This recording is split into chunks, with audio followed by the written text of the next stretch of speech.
আমাদের ইমানকে মজবুত করতে হবে, দিনের পথে চলতে হবে, মানুষকে আঘাত করা থেকে ছেড়ে দিতে হবে এবং মানুষকে ভালোবাসতে হবে এবং মানুষকে আল্লাহর দিকে ফিরে আনতে হবে এবং আল্লাহর দিকে দৃঢ় বিশ্বাস রাখতে হবে। আল্লাহ তাআলা যা হুকুম দিয়েছে সবগুলো হুকুম পালন করতে হবে।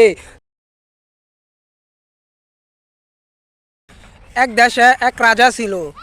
সেই রাজা নিজেকে খুব খোদা দাবি করত।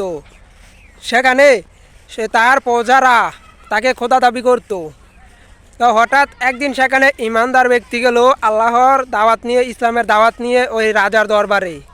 তো এই রাজার দরবারে যাওয়ার পর রাজাকে বলা হলো, তুমি নাকি আল্লাহকে অস্বীকার করো, আল্লাহ বলতে নাকি কিছু নাইকা। তখন ওই কাফের বলল, ওই বাদশা বলল, আল্লাহকে এটা আবার কি?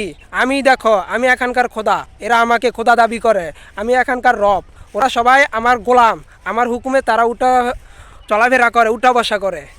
তখন ওই ইমানদার বলল, এটা তুমি ভুল বলছো, এটা তোমার মোটো ঠিক না।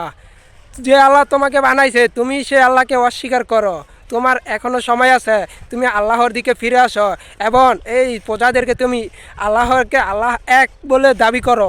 কারণ তোমার মৃত্যু তোমার হাতে নেই, তোমাকে যে জীবন দিয়েছে সে আল্লাহ তোমাকে আবার জীবন নিতেও পারে। তাই এখনও সময় আছে, তুমি ওই আল্লাহকে বিশ্বাস করো এবং আর নিজেকে খোদা দাবিত্ব ছেড়ে দাও। তখন ওই বাদশাহ বলল, এটা কখনোই সম্ভব না, দেখো আমি এখানকার খোদা, এরা সবাই আমাকে খোদা দাবি করে, আমি কখনোই এটা আমি মেনে নিব না। ওই কাফের বলল, কে তোমাদের আল্লাহ? তোমাদের আল্লাহ তোমাদেরকে কি দিবে? তোমাদের আল্লাহ তোমাদের কি করতে পারবে? তখন ওই ইমানদার বলল, আমাদের আল্লাহ অতি দয়ালু ও মেহেরবান। মন থেকে একবার যদি আল্লাহর দিকে চাও বা মন থেকে একবার আল্লাহকে ডাকো, আল্লাহ তাআলা যে এত খুশি হয় হয়তো তুমি বিশ্বাস করতে পারবে না। তুমি দেখো না, আমি এখানকার খোদা, আমি ওদের রব, ওরা আমার কথায় চলাফেরা করে, আমার কথায় উঠে বসে, আমি এখানকার খোদা, আমি এখানকার রব। তখন ওই মুসলিম বলে, ও হে আমার বেকুব বাদশাহ, তুমি হয়তো ভুলেই গিয়েছো, তোমাকে যে সৃষ্টি করেছে তিনি একজন আছে, তুমি চাইলে সব কিছু করতে পারো না। তুমি যদি পারো, এখনও তোমার সময় আছে ওই আল্লাহর দিকে ফিরে আসা।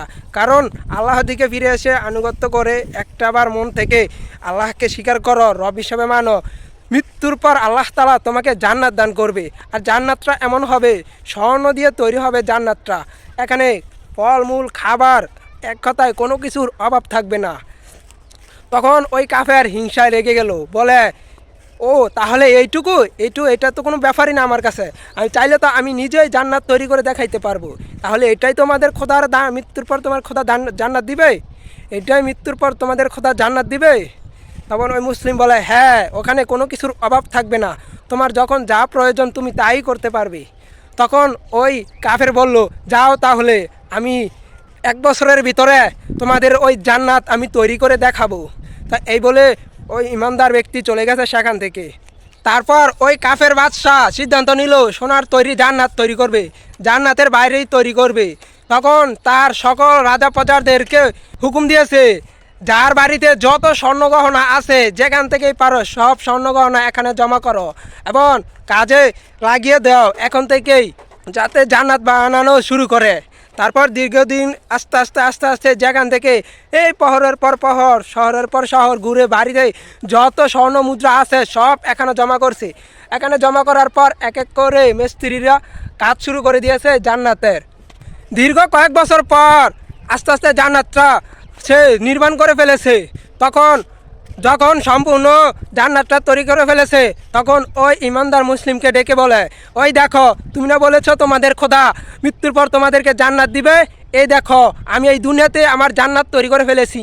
তখন ওই মুসলিম বলল, ও হে বেকুব বাদশাহ, তুমি এখনও আল্লাহকে চিনতে পারো নাই, আল্লাহ কেমন এখনও তোমার মাথায় ঢুকে নাই, এখনও সময় আছে, তুমি আল্লাহর দিকে ফিরে আসো আর নিজেকে খোদা দাবিত্ব ছেড়ে দাও।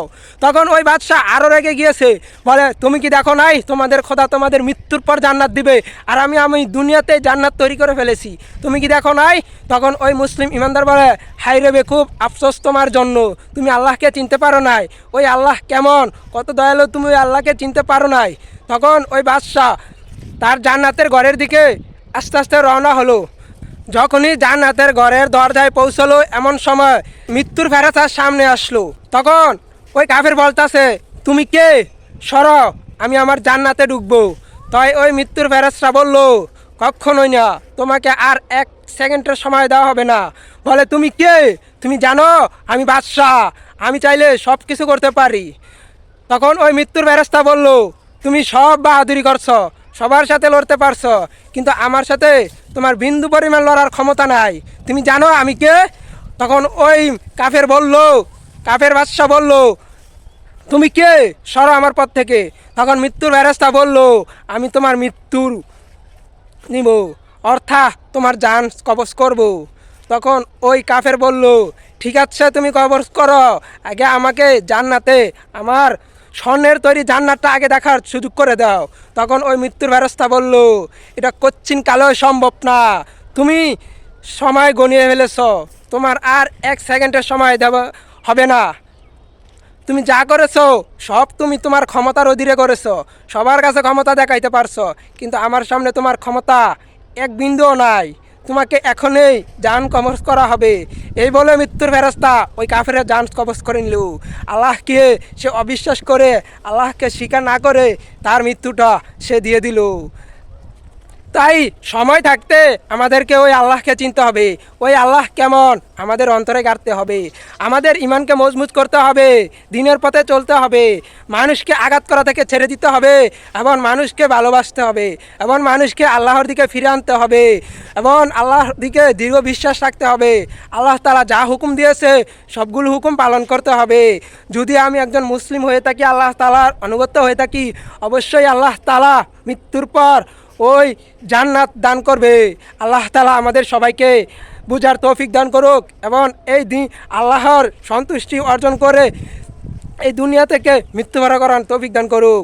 আল্লাহ তাআলা আমাদের সবাইকে ঈমানের সাথে মৃত্যুবরণ করার তৌফিক দান করুন। আল্লাহ আমিন।